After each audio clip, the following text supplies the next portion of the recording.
Alright guys, let's get busy talking about postpartum hemorrhage. This is going to occur when we have greater than 500 milliliters of blood loss after a vaginal delivery or greater than 1,000 milliliters of blood loss after a C-section delivery.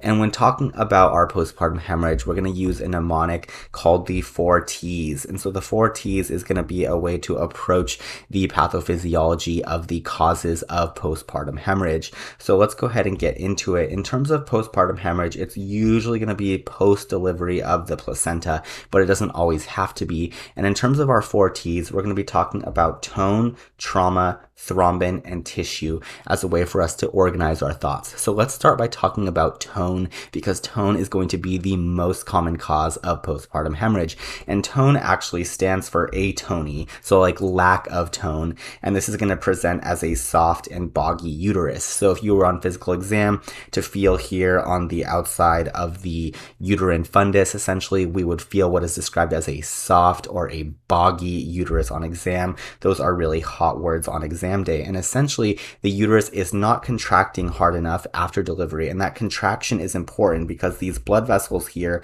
respond really well to uterine contraction. That causes the blood vessels to constrict and it will stop bleeding. If the uterus is not contracting, we're going to have continued bleeding. And so that's why tone is going to be really common as the most common cause of postpartum hemorrhage. And the way we can treat this uterine atony is with uterine massage as well as oxytocin. And both of these therapies are going to help encourage tone in the uterus. The oxytocin is going to do it chemically and the uterine massage is going to do it physically. Moving on now, let's talk about our trauma. So trauma is going to come in the form of lacerations usually. So in our cervical lacerations, this is usually going to be due to a forceps delivery. In the cases of large babies, we're going to have episiotomies, which is a small cut between the vagina and the anus to allow more room for the child to come out. And then we can also have uterine rupture, which is going to be when we get a split in the uterine wall. This is going to lead to big hemorrhages in the pregnant person. And when it comes to treatment of our trauma, we're just going to use surgical treatment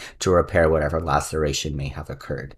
Our next T is going to be thrombin, and this is going to be underlying clotting disorders that may or may not have been known in the pregnant person. An example which might come up on test day, they like to ask about von Willebrand's disease. And so in von Willebrand's disease, we would expect to see an increased PTT on labs. A prolonged bleeding time is going to be a high yield one. And then our PT is going to be normal. We're going to have normal platelets. And they really love to ask about an abnormal ristocetin test as a way to identify von Willebrand's disease. So they won't be asking about management. They will be asking about lab values. This could come in the form of an up-down arrow question or something like that on exam day. And then finally, we have our last T, which is going to be tissue. And tissue is going to be retained products of conception. So this is usually going to be parts of the placenta. And so we can imagine here that we have placenta that is stuck here that didn't completely detach, and it's going to be causing continued bleeding in the form of hemorrhage. And essentially this is going to be managed by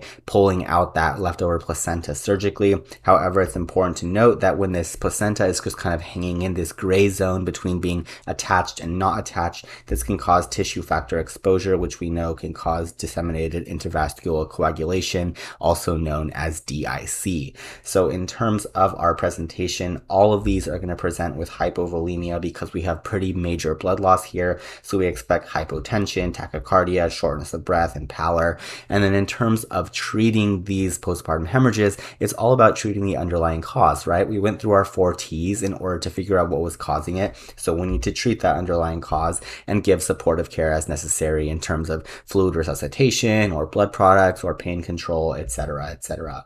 And so just to review in our high yield review, it's going to be uterine atony, our T for tone. That's going to be the most common cause of postpartum hemorrhage. But we also have trauma, thrombin, and tissue, which stand for like traumatic lacerations, underlying clotting disorders, and then retained products of conception. So I hope you guys enjoyed this video. Can't wait to see you guys in the next one. Bye!